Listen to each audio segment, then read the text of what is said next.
Total, qui figure parmi les 4 plus grands groupes pétroliers dans le monde, qui est aussi une des plus grandes entreprises françaises qui exploitent le pétrole, mais qui ne l'extrait pas à 90% sur son sol. Elle exploite donc au Gabon, au Nigeria, en Ouganda, en Angola, le Congo, et je m'arrête là parce qu'après je n'aurai plus de batterie. La France est le 2e producteur au monde de chocolat, mais elle ne possède pas de cacao. Elle l'exploite en Côte d'Ivoire. La France est une des plus grandes puissances maritimes au monde. Mais c'est grâce à la Martinique, la Guadeloupe, la Guyane, la Réunion, Mayotte, Kanaki et toutes les îles australes. Si la France a la plus grande zone économique exclusive au monde, c'est grâce à ses possessions coloniales, qui lui procurent des richesses marines, des richesses sous-marines et de fortes positions géostratégiques.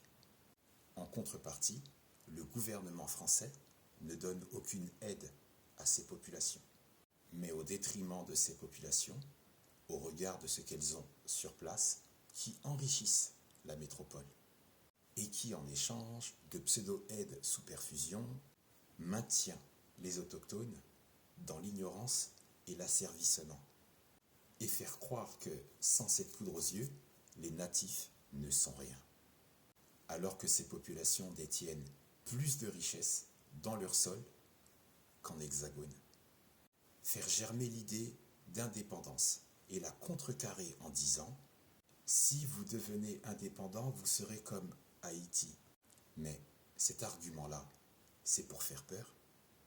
Si, par exemple, la Martinique devient indépendante et qu'elle gère elle-même les produits dont elle a besoin, ça veut dire stop à tous les bateaux qui lui amènent du riz Oncle Benz qui coûte 40% plus cher qu'en hexagone.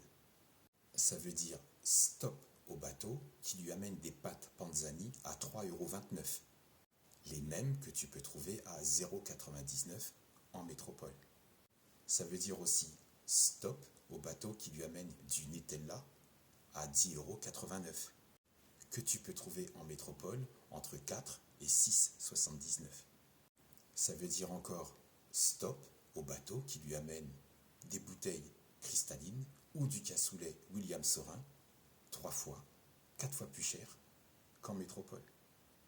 C'est mort, puisque la Martinique a une agriculture incorporée, ajoutée et complémentaire qui lui permet de subvenir à ses propres besoins. La Guadeloupe aussi est pourvue d'une souveraineté alimentaire qui lui permet de faire sur place de l'agro-transformation et de nourrir toute sa population. Esclaves du gouvernement français depuis 1637, l'évolution statutaire n'a rien modifié à leur situation. On observe la dépossession de leurs terres et même la faire basculer vers un grand remplacement de sa population. On travaille à ce que les populations martiniquaises, à ce que la population guadeloupéenne et toutes les populations des autres colonies que j'ai citées auparavant disparaissent et qui seront destinées à être remplacées par des populations françaises, par des populations européennes qui seront plus résistantes, plus nombreuses. Il y a un parfum de génocide par substitution. L'idée, c'est que toutes ces populations autochtones soient toujours dominées. Et j'entends malheureusement souvent le discours idiot, s'ils ne sont pas contents, qu'ils retournent en Afrique, la maison mère. S'ils revendiquent leur indépendance, ce n'est pas pour manger des miettes, mais pour leur pleine souveraineté. Toutes les richesses, accaparées et empilées par le gouvernement français depuis des siècles. Qu'est-ce qu'il compte en faire? Il est temps pour lui de lâcher un billet quand même. Par l'inverse, il lui est redevable à toutes ses colonies. Donc, toutes ces aides sociales, pour le moment, ne sont qu'une larme dans l'océan par rapport à ce que le gouvernement français extirpe en termes de richesse sur toutes ces colonies.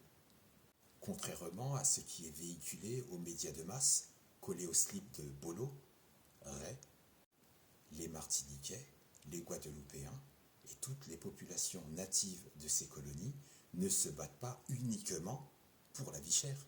C'est faux. Ils ne se battent pas pour des aides, ils ne se battent pas pour des allocations, mais pour leur émancipation qu'on leur refuse.